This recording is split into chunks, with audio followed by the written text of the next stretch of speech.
Sort of medium green color. There's a lot of overlap, and that's growth that hasn't yet occurred but has already been planned for. And the color at the far right is the amount of growth that we need to plan for in addition to that over the course of the next year for the comp plan update. This next graph shows the same kind of information but for jobs as opposed to households. In addition to planning for growth, the city has identified a few areas where we think we might be wanting to make some additional changes to the plan. For one thing, we want to clarify and reorganize some existing policies, especially in the land use element, in the transportation element, and in the environment element. And there will be staff at 3 different tables to help explain what we're thinking about for each of those tonight. Another thing we want to do with this update is to emphasize the concept of sustainability. Right now, if you have a copy of the plan, you know that on the cover it says that the title is Toward a Sustainable Seattle. And it's kind of an underlying background theme in the comprehensive plan, but it's not really very obvious. We want to make it clear about why some of the choices in the plan were made the way they were and show how they're connected to trying to achieve a more sustainable city. And there are a few specific topics that we want to be addressing that are listed on the boards and handouts out at the tables in the back of the room. And there are some technical appendices that we need to update, mostly some inventory and capacity kinds of information. The city is not proposing to change the urban village strategy. You saw from the earlier graphs that the growth is occurring as we expected it to. I think the city is also very satisfied that this provides a better framework for the city to make future investments because we now know where we're going to be concentrating growth, and it makes more sense now, and the city can be more strategic in its future investments. And the city is not going to change the goals and policies that were adopted into the comprehensive plan out of the neighborhood planning process. One possible exception to that is that the Wallingford neighborhood has itself proposed a few amendments to the Wallingford neighborhood plan, but the city is not proposing to do any other neighborhoods. So this graph shows the process that we'll be following over the next year. Tonight's workshop, where this is really the first chance for you to hear some of the thoughts and see some of the ideas and materials that we've pulled together about updating the plan, and for us to start hearing and getting thoughts back from you. We'll have some more follow-up meetings over the next couple of months. We're also going to rely extensively on our website to get comments from you online. We'll be putting information up there. We currently have a web page in the DCLU website on the city's hand. That one web page is devoted to the comprehensive plan update. We'll be providing information about future meetings as we develop white papers on individual topics. We'll make sure those are available that way. And on January 20th, this first phase, your initial input, will come to an end, and the staff will then start sifting through that information and use it as part of the raw material as we begin to draft new amendments to be adopted next year. We'll also start doing review under the State Environmental Policy Act to seek a review for the comprehensive plan. And we'll have a public review draft available around April and start having opportunities for you to submit comments on that public review draft of those amendments. Then in August of next year, the executive will submit recommendations to council and orders to council.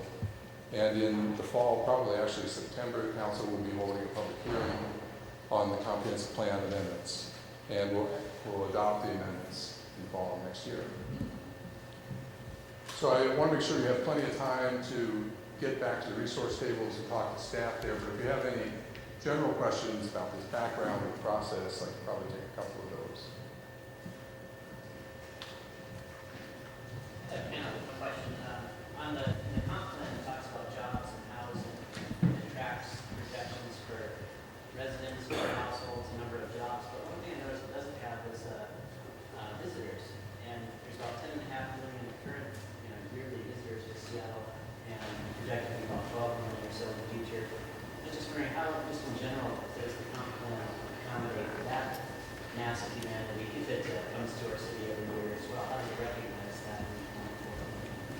that's a good question. The question was, how does the comprehensive plan accommodate visitors, not just the jobs and households and population of the city?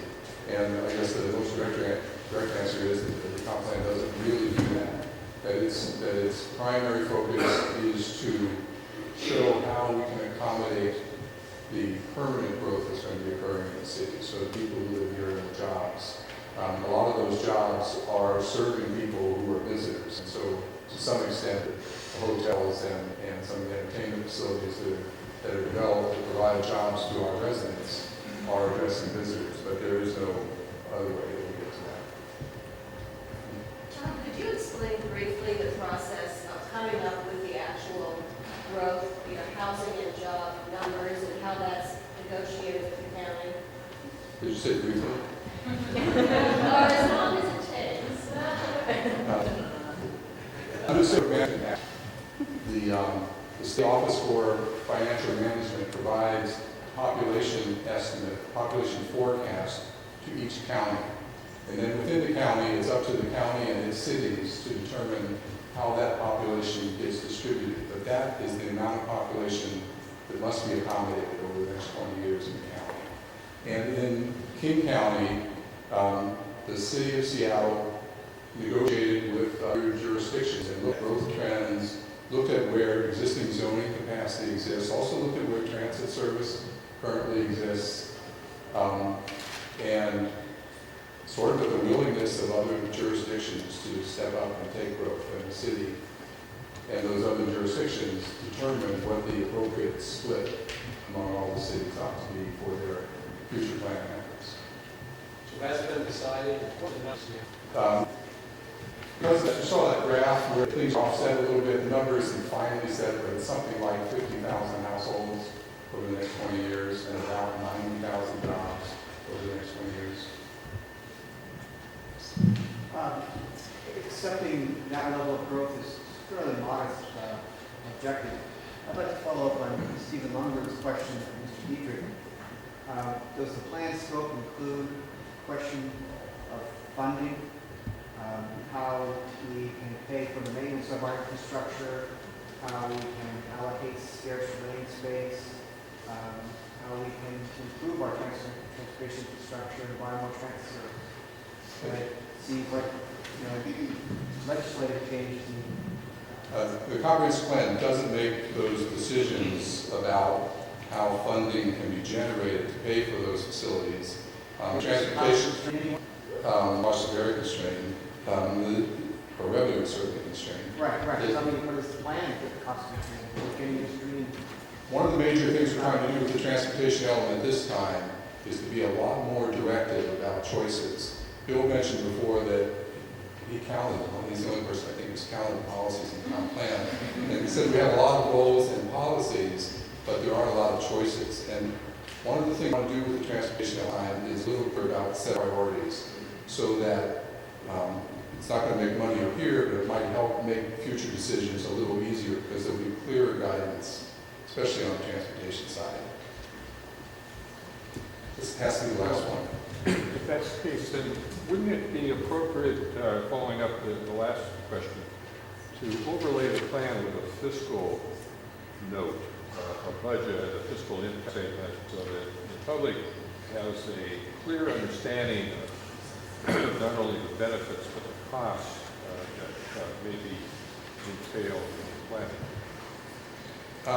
That would be an interesting exercise, but at this point, the comprehensive plan is not very specific about all of the particular investments that would need to be made over the coming 20 years. It lays out directions, says we want to increase use of transit, we want to make bicycles and But pedestrians. certainly you could bound, put limits on expenditures to implement the plan and give people some understanding of how much one way or another. And I'm also thinking back to the neighborhood planning process, which did get to budgeting. They enumerated, each neighborhood enumerated a list. The city, accumulated all those budgets, put them into one budget statement, and that's an example of what a fiscal note would look like in terms of planning. The neighborhood plans are a good example of doing that. The difference between the comprehensive plan and neighborhood plans is that the neighborhood plans were also preparing at the same time implementation plans. So not only were they describing kind of the aspirational goals and policies about where they wanted to be in the future, but they were coming up with very specific individual tasks and projects that they thought were necessary in the short term to help accommodate that. And so they could name those things. Well, With the city's comprehensive plan structure is more that the plan has the goals and policies, and then there are more particular strategic plans developed for different elements of that plan. So that for transportation, for housing, and each of those more particular project-oriented plans could come up with a budget. But the comprehensive plan. I understand that approach, but I don't want to belabor the point, but as a member of the public, I would appreciate when I buy into your general planning goals and principles, knowing what it might cost. Okay, thanks. Well, part of the requirement of the Growth Management Act is that every decision the city makes needs to be consistent with the comprehensive plan, including capital decisions. And the city now is moving more toward tying the capital budget decisions it makes to the guidance in the comprehensive plan to make sure that the investments match our growth strategy and we put more priority on the urban centers and urban villages when we're making those decisions.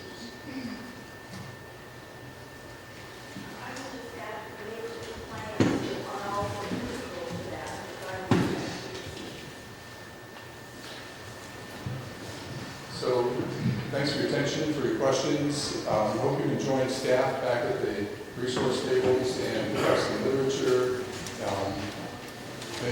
Provide comments, ask questions, have good conversations with the staff. Make sure you sign in, especially if you want to be on a mailing list for future meetings or get notified on the Thanks again.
passport, you want to make sure you go around and get a stamp to all the charities, and then turn it in at the desk or the table. There's a box at the combined charities table at the foot of the elevator, and you get a chance to win a door prize. So thanks again for coming.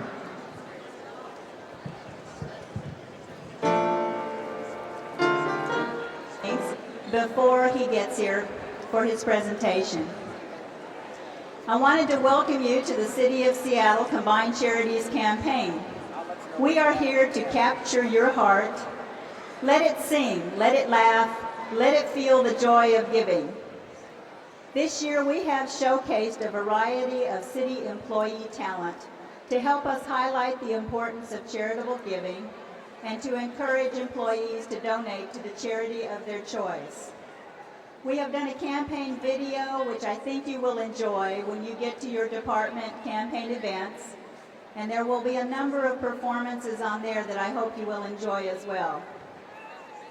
While you do sit back, relax, and enjoy the many and varied talents of your fellow employees, please consider the important issues that have made the Combined Charities campaign an essential fundraising element. There are times when we want to forget about the difficulties that face our community and to avoid situations that make us uncomfortable.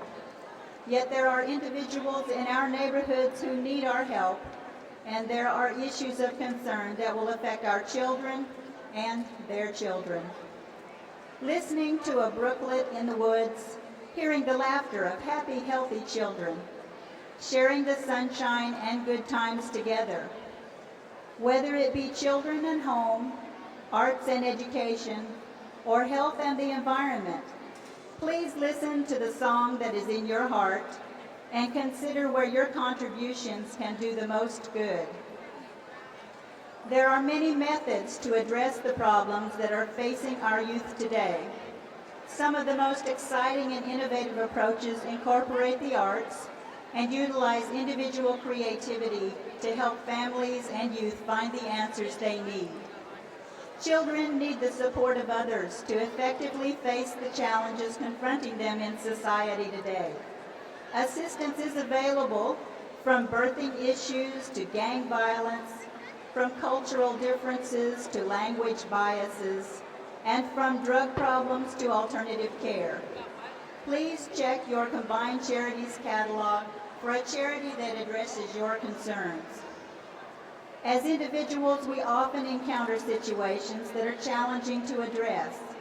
Charities must work with these situations every day. They struggle to meet the demands of intense need while maintaining cost-effective programs as efficiently as possible. Without consistent funding, the resources necessary to make their services available are hard to obtain. With your monthly donation, even a small monthly donation, the charity that means the most to you can plan and organize to deliver the services more effectively. Steamed salmon, Okay. Steamed brown salmon. bean sauce. What about Shanghai greens Shanghai green. with beans? That sounds pretty good. Okay. Tofu, Tofu, mixed vegetable. pork chop with pepper salt, Yeah. and pepper. That's, That's two. deep fried. Yeah. Okay. So like you're greeting them again, but on this side of the camera. Oh, you said that side. Oh, I thought the other way. Get up, down, and Get up, up and back up there. and then what again? Sit down again. Okay, stand by. Okay, and go for it.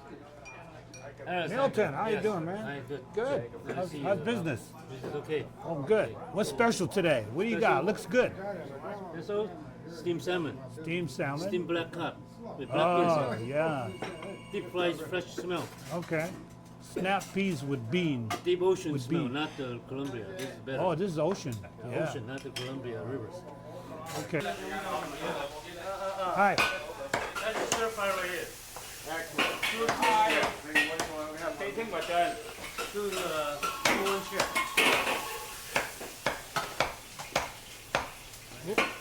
You said maybe May 1st. Chow mein. Hot noodles, vegetables, seafood. Evening. Stir-fried noodle on the side. May 1st for sure. Stir-fried restaurant on the Thursday, other right? wall.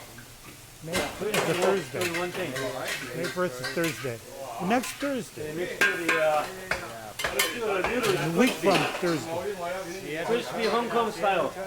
Yeah. Cable.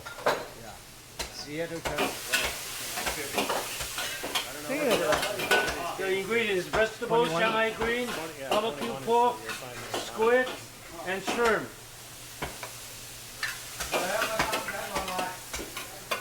That guy still have 10 fingers? We'll cover it up for a few minutes. Oh, look at that To chocolate. make sure the vegetables done. They even it out what? Put the noodle on the bottom, A couple times a year. and the ingredients on top.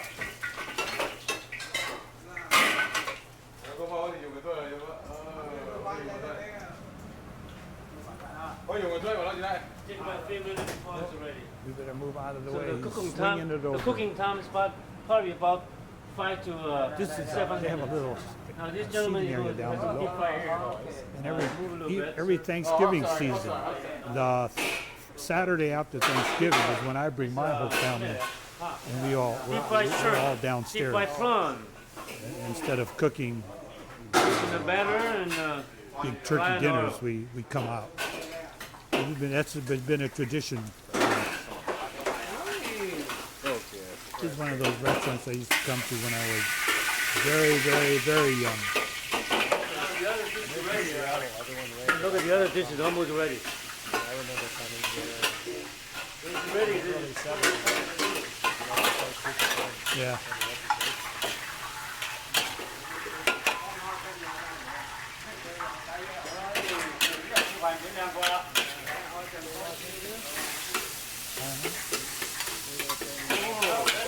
I hope so. A chef special chow mein, Hong Kong style. Oh yeah. Yeah, the son are the original are the owners. Yeah. They did good. Those guys are superstars now. He still has all his fingers? You ready?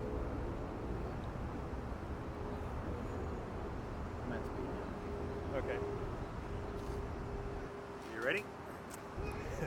Well, first, I'd just like to, you're a newcomer. You said you've only been here within the last few years. What were your impressions? You've seen other international districts around the country. What did you think of Seattle's?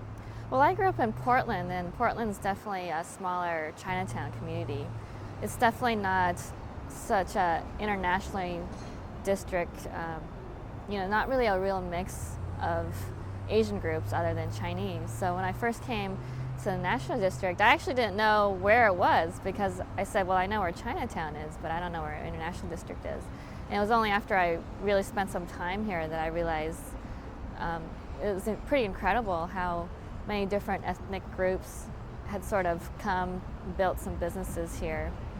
And after working in this area for the past 5 years, it was really amazing to me how many activists of today had started back in the 1970s and maybe even earlier. But to me, that's what stands out with Seattle's community is a lot of people are born and raised here and continue to live here, through their professional life and retirement. Whereas Portland to me was more a newer population. They had probably set up their community there a couple decades or so after Seattle had established their community. So to me, one of the first things I noticed was a lot of these elderly Japanese American women would be speaking perfect English. And I remember being so bothered with, how my parents being just moved here in the 1970s that someone who was so much older had really been here for 2 or 3 generations, and that was pretty obvious the first time I moved here. So, as we were talking earlier, you're very familiar with Bob Santos and recognize him as a figure in the community. Yeah. And you understand what his party line is. Where do you differ from Bob in terms of your perceptions and thinking about the district? Well, Uncle Bob is just an incredible figure in this community. Was really here from the very beginning of all the action with the Kingdom and being involved with the housing development issues. And me being sort of not only a newcomer to Seattle, but a Vietnamese immigrant, I feel that his issues are directly related to his experiences working here for 30 years, whereas myself and also the Vietnamese American community and also the Korean American community, we really just settled here in the late 1970s, established Little Saigon in the 1980s, and I think our issues are very different than the ones of the settled community, the Chinese, Japanese, and Filipinos, because we're still trying to, for one, start businesses and just get settled and establish ourselves. And secondly, we're still trying to educate our communities on some of the issues that are affecting specific communities like Vietnamese and Korean communities, but also the Asian American community. So I see my focus is a lot more on maybe something that Uncle Bob was doing back in the 70s, which is just starting to mobilize people and gather people to start talking about these issues. And how important is family, which seems to be certainly evident in a lot of the businesses here, and the roots of the International District were all family-owned enterprises and that sort of thing. Is that still prevalent, certainly in the Little Saigon community? Is that, or are those times changing? I think definitely family is very important in the Little Saigon area, but I think because there's already an established Asian American community, the children of these parents who founded businesses here, it's so easy for, it's a lot quicker for their children to get immersed in the culture, American culture, and to get educated. There's so many opportunities that you probably don't see. You definitely see a lot of mom and pop shops, but their children are most likely not